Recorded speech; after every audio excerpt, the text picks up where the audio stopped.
All right, everyone, good evening and welcome to another edition of our weekly business Zoom meeting. My name is Dr. Joseph Peters. So glad to have you guys here tonight. It's so amazing that, like I said, the year is running out gradually.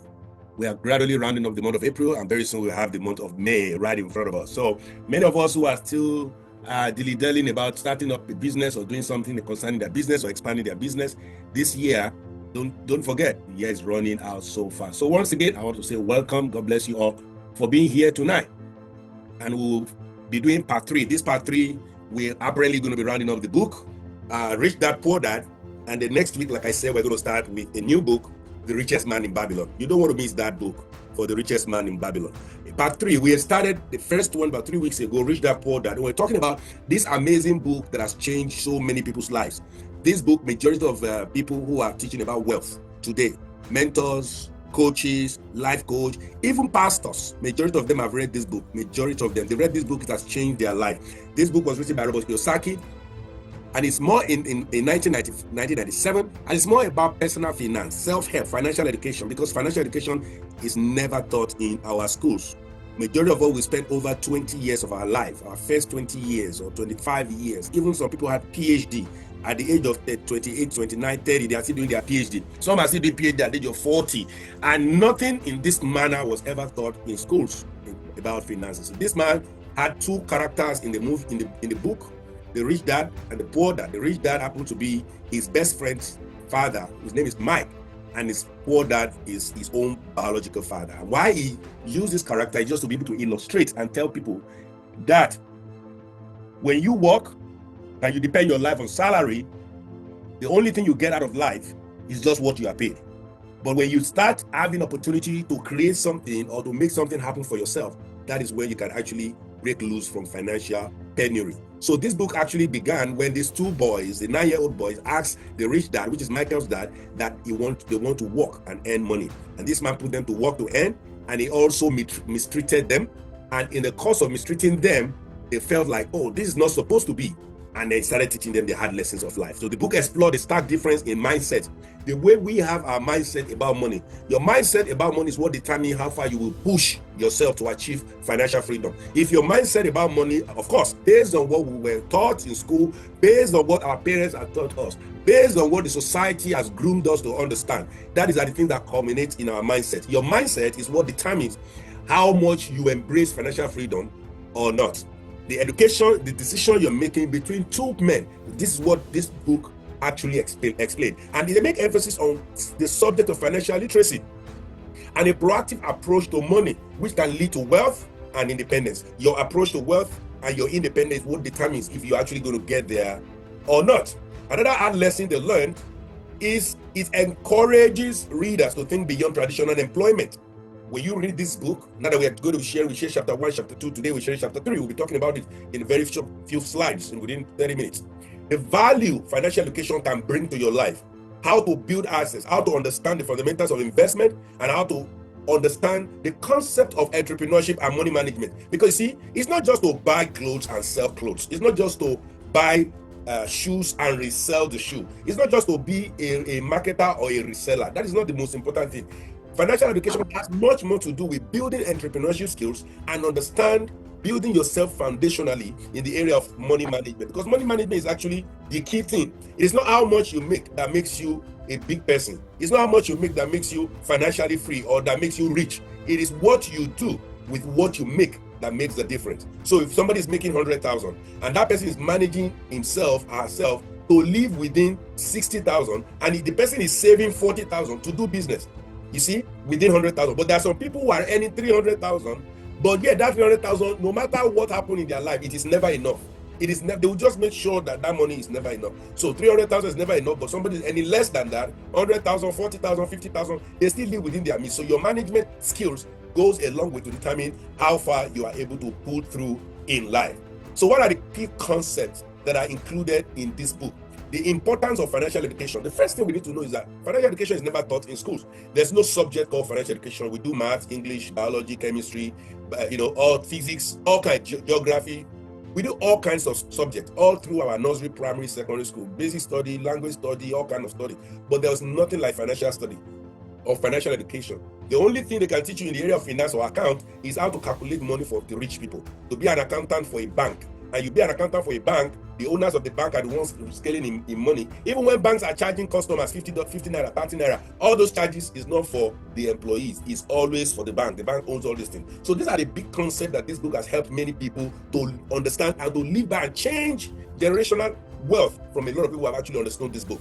Build and acquiring income generating assets. Your ability to identify what to buy and what not to buy. Things that are not appreciating in value, things that are not bringing money into your pocket. Like I said last week, Tuesday, that things that you buy that can bring money into your pocket the more is called the assets. And these are the things you start putting your money on. Understanding the difference between assets and liability is a key thing. Majority of us don't even know the difference. And you think all the things you buy are all assets. Majority of the things we use our money to buy, they are not assets, they are all liability. And the more you buy liability, the more you get in penury. The more you buy liability, the more you broke. The more you buy liability, the more all your resources are wasted away because you cannot appreciate. You cannot appreciate and cannot make any changes in your life. Escaping the rat race. And the last thing we said last week Tuesday, through smart investment. We have to start identifying the areas where we have to find investment. We mentioned that we're going to go into land banking this month. I think it's the same month of April, but the guy who was supposed to do our website has not finished. When that website is done, I want every one of you listening to me to take advantage of that land banking because it will change your life. You see, most of the time, my challenge is most of the time when we talk to people about investing, they think it is that kind of investment. That's why I mentioned in the group, who has invested in CBEX? If you have invested money in CBEX and your money is gone, good for you. I don't even pity you, and I will not pity you. I will even make fun of you. And why I will make fun of you is that when real people are telling you to invest in something that is genuine, just because they are not giving you enough percentage of returns, or just because they tell you these returns will not come until a year or 2 years, you feel like no, you don't want that one. You are looking for the fast lane, the fast one. That bring 10,000, collect 30,000. Even World Bank does not have any investment that will double anybody's money. The World Bank does not have any investment. The World Bank, I repeat, does not have any investment. Central Bank does not have any investment that can double anybody's money within a year. If you say double the money in 2, 3, 4 years, yes, but not within a year. Talk less or within 2 months. They'll tell you within a month you collect times 2, within 3 months you collect times 3, and you quickly carry your money, go and give to them. Of course, now, you will fall down so fast, and that's what has happened. Those people have put their money in investment. So I don't pity them. MMM came about 10 years ago. This one come now. Billions has gone. Billions of money. 1 something trillion. How much was it? $800 million. That's a lot of money. So sad that smart investment is not that one. That is not smart investment. Smart investment is to keep your money in real estate. Even the current president of America, Donald Trump, he built his wealth through real estate. I see some groups, they form some group on Telegram, they tell people that Donald Trump is doing trading in cryptocurrency. They are lying to you guys. And I'm being honest here. Unfortunately, people don't like the truth. Nigerians don't like the truth. We don't like the truth without people telling us some nonsense thing. We accept it, we put our money there. And it's so painful when I watch the video of those people who are crying after they scammed them. A lady came from Libya. For you to go to Libya and even come to school, a lot of people don't come back. Most who died on the sea, most people die in the wilderness, most people die right in Libya. By the time their slave masters start beating them and maltreating them, some people give up and die. And the remaining people who they repatriated back to Nigeria, this lady was one of them. And she was lucky enough to even bring some little amount of money from there. God helped her. Now she now carry out the money, go and put in Cyber. She now start crying on CTV, CCTV, or which television station was that? That all her money has gone. Why will it not go? My people, I'm telling you the truth. If she carry that money to go to a Kodumota and buy pata and be reselling the pata and be hawking itself, she will be seeing her money like this. What investment you are not seeing in the right direction, forget it, they are scams. So put your money in things that you will see it. If you buy land, you buy house, you buy apartment, you buy chair, you buy table, you buy canopy, you are renting your canopy out, you are seeing your canopy in front of your house. You are renting your chair, you buy big pots. Those who are doing one bed, they want to cook. You can rent your big pot. You can rent chairs every weekend. People are doing one bed. Rent things. Buy if you have. I'm telling you, those who have small money, if you have big money, buy Keke Marua, buy your car, give to people. They'll bring your money back. Look for trustworthy people. That's not the only problem we have in Nigeria. No trustworthy people, because everybody is looking for who to scam everybody. So unfortunate. It's really unfortunate. Learn how to make money work for you, not you working for money. And that's the hard part. And that's why you have to learn. You have to go to classes. You have to attend seminars like this. You have to talk to mentors. You have to reach out to people who can protect your interests, who have your interests at heart. There are so many people like that. Maybe not so many, but few of them still exist in Nigeria. I still know few of them. In Nigeria, they will teach you how to make money, how to replenish your wealth, how to grow your money. They'll show you places you can put your money that will change your life, that will grow over time. Because the more you do the work, the more you spend the money, the more you go back to do the work, the more you spend the money, you grow older, expenses are increasing, children are now in university, you have to pay more. You know how much they pay university in Nigeria now? Even common public schools. So if you don't want to be in that situation where you have to be struggling for money, then you have to yield to some of this advice. And I was saying that this last week, that most of the things we are sharing today, we are not just new to it. Majority of this I'm sharing today, I've known most of this for the past 25 years ago. And a lot of my friends that we were learning the same thing too, they've learned the same thing I've learned, but not everybody hearing it are putting it to work. Hearing it is not the deal that will change your life. It is putting what you have learned to work is what will really change your life. So what are the overview of the things we are learning in chapter 3 today? Chapter 3 focuses on the importance of building and owning income-generating assets. Income-generating assets are things that when you put your money in, this thing will be bringing money for you, either once a month or once a year, or at least. So you won't need to go and put your effort. And I can give you a simple example. Not everybody can write a book. Not everybody can sing songs. But I can tell you that there is a woman who sang a song in the 80s. Most of us hear that song. Once it's December Day, everybody is playing that song. Online, that song is downloaded millions of times. And the family of this woman, although most of them are dead, they still collect royalties for the money, for the work their mother have done in the 80s. Most of these women are dead. But that song is evergreen, and they are still what? They are still playing it. Every December, you hear the song everywhere. You hear the song everywhere. You can write a book.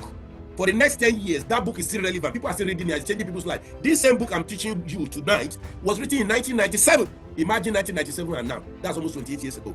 That book is still selling. If you go to Under Bridge, there are still people putting on the bridge. They are still selling it. The man who wrote the book 27 years ago, if he's sleeping today, money is still coming from the book. So think and look at things you can buy. That thing, once you put effort in that thing once, that thing can be bringing money for you. If you are doing salary job and you are saving 2,000 naira from your salary and you're able to save 15,000 and you buy one plastic chair, and you decide that every month I will be buying one plastic chair, or every 2 months I'll save enough and buy one plastic chair. Within a year, you have 1 dozen of chair. You can be renting that dozen of chair out every weekend, and all the money you are making from it, don't eat that money. Save it up, buy more chairs.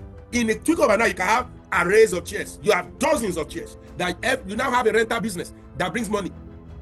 I grew up in a community where I remember one old man that has a huge store and it's full of chairs.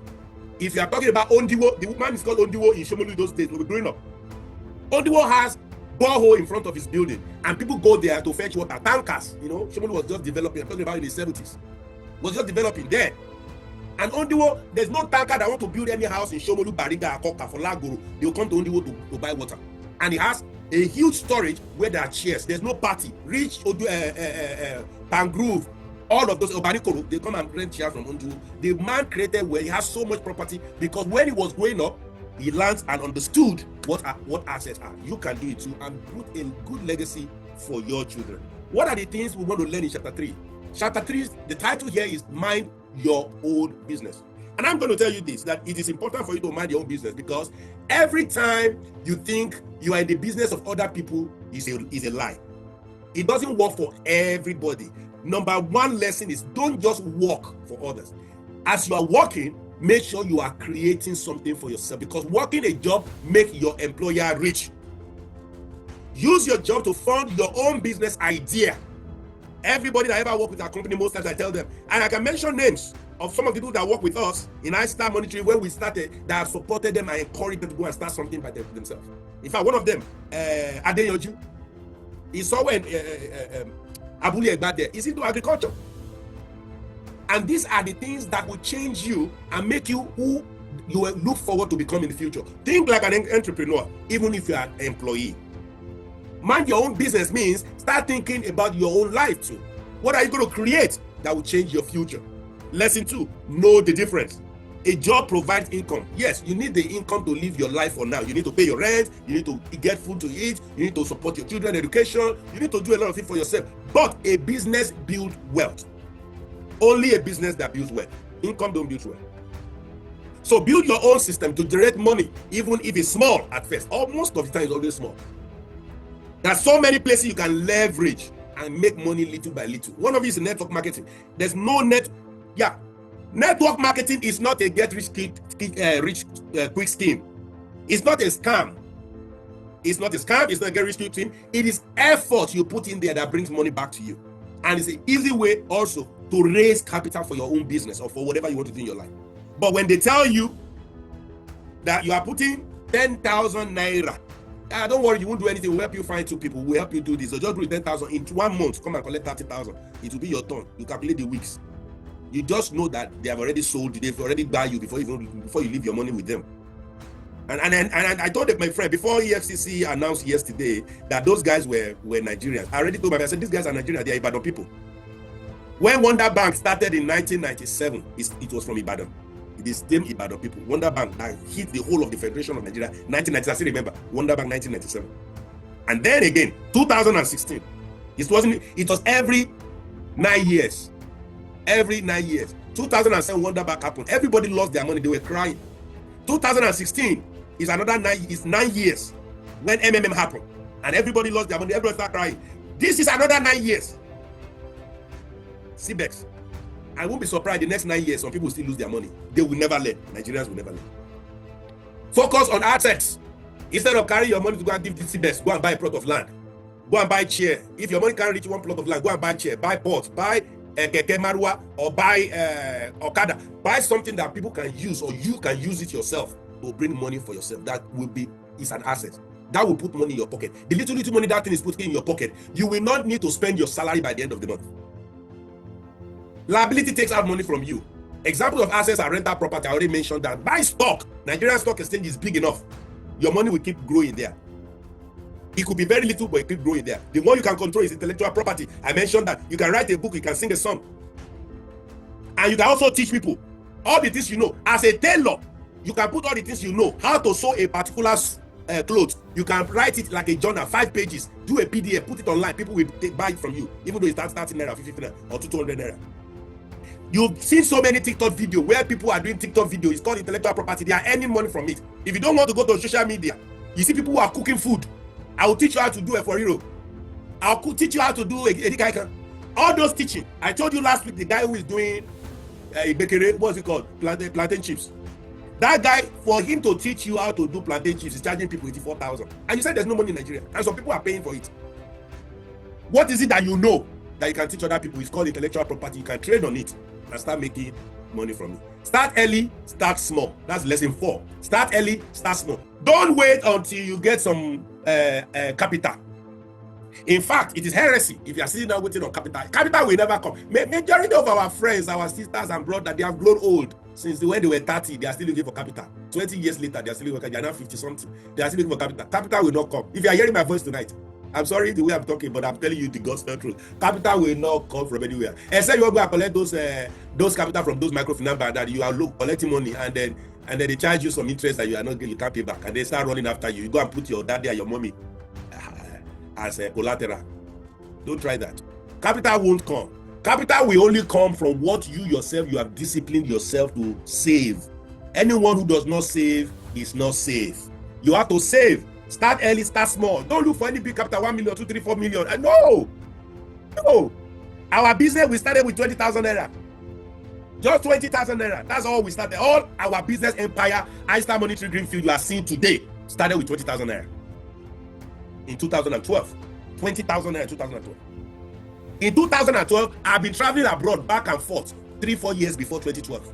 I've been going to US, coming back. So not that I don't have the money, but I consciously, intentionally said, this business, I won't put so many money, so let me go and keep my money. Let me start with this 20,000. If this 20,000 is lost, I know saying that's small money, making loss. But if this 20,000 can replenish into 22,000, that means 22,000 can become 24. 24 can become 30. 30 can become 35. And it will keep growing like that. So start small, but start early. You don't need to receive any other preaching than what you're hearing tonight. You really need to do something. Small, consistent investment grows over time. Investment in your business or investment in real estate, investment in stock and bond, investment in your effort is also an investment. Because if you go and buy okrika, you put it inside your room. You are not marketing, you are not talking to people about it. Will that okrika be sold? No. So your time, your effort is an investment in your business. If you're in network marketing and they ask you to bring 2-3 people, you just register, you go and sleep and be sleepy. You are not doing anything. Then you are not going to make anything. You are not. Use income to build long-term wealth. So your salary is the seed for your future wealth. That salary is the seed. That little income is the seed for your future wealth. If you don't manage it properly, you will not be able to grow it. Lesson 5, track your net worth. Salary is not net worth. No. If they ask you now, what's your net worth? Your salary is 50,000. You say, yeah, my net worth is 50,000. That's not your net worth. Your net worth is your asset minus liability. Like I said, everything you own that you have as I'm speaking to you tonight, that if you carry that thing to the market, not to sell it to, if you use that thing to generate money, how much can that thing generate for you? If you don't have anything that will generate money for you, then you don't have anything. All you have is liability. All you have is your fan in the house is not an asset. Your generator is not an asset. Your TV is not an asset. Everything you have in your house, they are all liability. Your table, your chair, all liability. Everything. The house you are living, and especially if you are renting it, is a liability. So what exactly is the asset you ever have in your life? Even if you have a car, if that car you are not using it for Uber and it's not bringing money for you, that car is a liability. So whatever you have minus your liability is your asset. So if you have everything you have and you cannot find one as assets, that means 0 minus liability is 0. In fact, you are negative. That's your wealth. That's your net worth. Focus on building your balance sheet, not your income statement. The balance sheet is important. That at the end of the month, if my salary is 100,000, by the end of the month, that I'm still able to save 15,000. That is your balance sheet. That's what is left. That's how you start building wealth. Lesson 6, protect your idea. Learn about legal structure, secure your business and finance interest, understand taxes, insurance, and intellectual property. This is still very complicated at a higher level. But of course, at a lower level, you can still do it. When your business is still small, as you're growing bigger, you need to understand all these things. Because interest is powerful, especially compound interest. I think one of those times I'm going to be teaching you guys on legal structure and compound interest. It will help a lot. We'll have some of those lecture teachings at some point. And lesson 7 is this: you have to keep learning. You have to keep learning. Learning is never ending. Learning is never ending. The more you learn, the more you get updated with information. The more you know about new things, the more you know how to do things well. Invest in financial education, understand how money works. If the some of the seminar I'm sharing with you, I remember in those days, I used to do these seminars. If you come to my seminar, it's 15,000, 20,000. And in 2007, that's almost 20 years ago. 18 years ago precisely. You come to this seminar, you pay 20,000. I teach you most of this thing I'm teaching you now. It's 20,000. But I'm doing it free now because of the community we are developing, we are building. That I want every member of our Greenfield community to understand the concept of financial education, to know things that will change their life when it comes to finances. That you are a member of this community, we want you to be financially healthy. Because as the Yoruba says that, the comfort of the bed is the comfort of the rope. If you are not comfortable financially as a member of a community, your wahala will spill over to another person within that community. And it is the person you sleep with that you're going to jarumpa with. Is that not how they used to say it? So you have to grow to build your financial muscle. Because there's a limitation of what I can help people financially. If I'm teaching you how to fish and you are being lazy, you are not fishing. And so me, I go into the stream to fish and bring fish. And you now say, well, come and eat out of my fish. I'll give you out of my fish for the first time. Maybe for the second time. But if I find out the third time I'm still the only one fishing, you don't want to go and fish, then just know that when I come back, you will soak your garri without fish. Because I'm not going to give you my fish. And that's why I'm teaching you now how to fish. Understand how money works. Stay curious about business, investment, and money management. It will help you a lot. Be focused on how to multiply money. You see, to be greedy is different from to be curious about money. It's different. These are two different things. To be greedy is not the same thing as being smart when it comes to money. Are you getting what I'm saying tonight? And my final thought is this. Final thought from that book is this. Mind your own business. Focus on your personal assets column. Try as much as possible. Don't let what the things are happening around you get you carried away. Somebody is doing wedding for his daughter or her daughter or for his son, and you two want to do your own in a big way. So you are calling all the Owambe in the world, calling everybody, yao, where is the money? Oh? Because somebody did doesn't mean you have to do it. Cut your coat according to your pocket, according to your size. Mind your own business. Focus on your own personal assets. Some people have built assets to that level. That's why they can do what they are doing. If you have not, then just maintain your lane. Build wealth strategically and with purpose. Take control of your financial future today. What you don't have capacity of doing, don't stretch to do it. You're going to break your backbone financially. Just focus, grow little by little. And I tell people, The scriptures cannot be broken. Seed time and harvest time will yield if this earth remains. As long as you stay at it and you are doing it, you start small, it will grow. There's no gainsaying.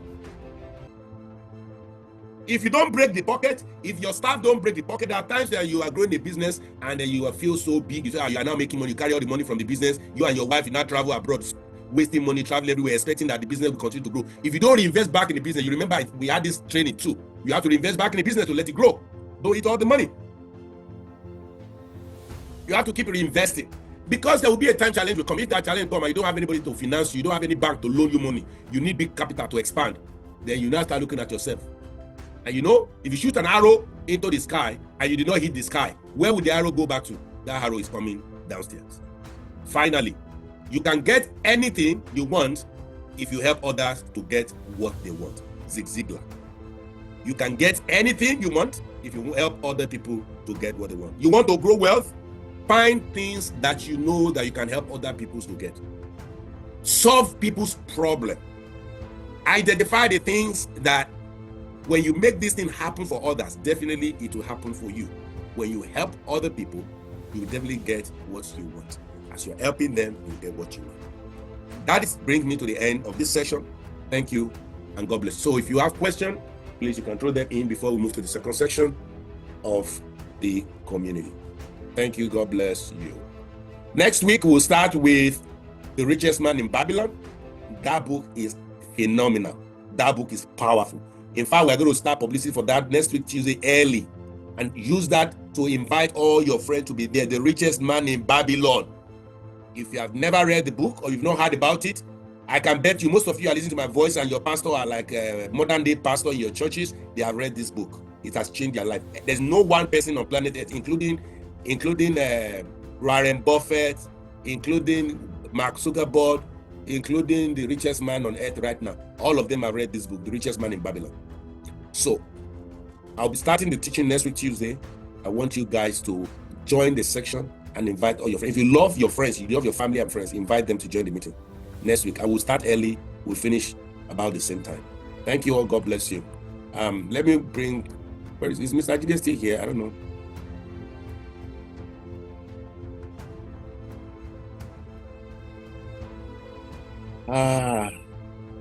So where is Mr. Ajide? Is he here with us? I don't know, because he was messaging me now. We're starting. Okay. That's very disappointing. Mommy, are you there? Because Mr. Ajide is not here. So let me ask for questions and answer. Mommy, very welcome on board. Who else is here? Madam Tony Tunumbu. Madam Tunumbu, I'm still waiting for your registration. You told me you have 2 more people that want to join your team. Elijah, where is Elijah? Let me just talk about these 2 before we go into money. Yes, good evening, sir. We will talk later, sir. Okay. All right. Thank you, sir. Let me quickly talk about these 2. Anybody want to ask questions? Thank you. God bless you. I think I should stop this right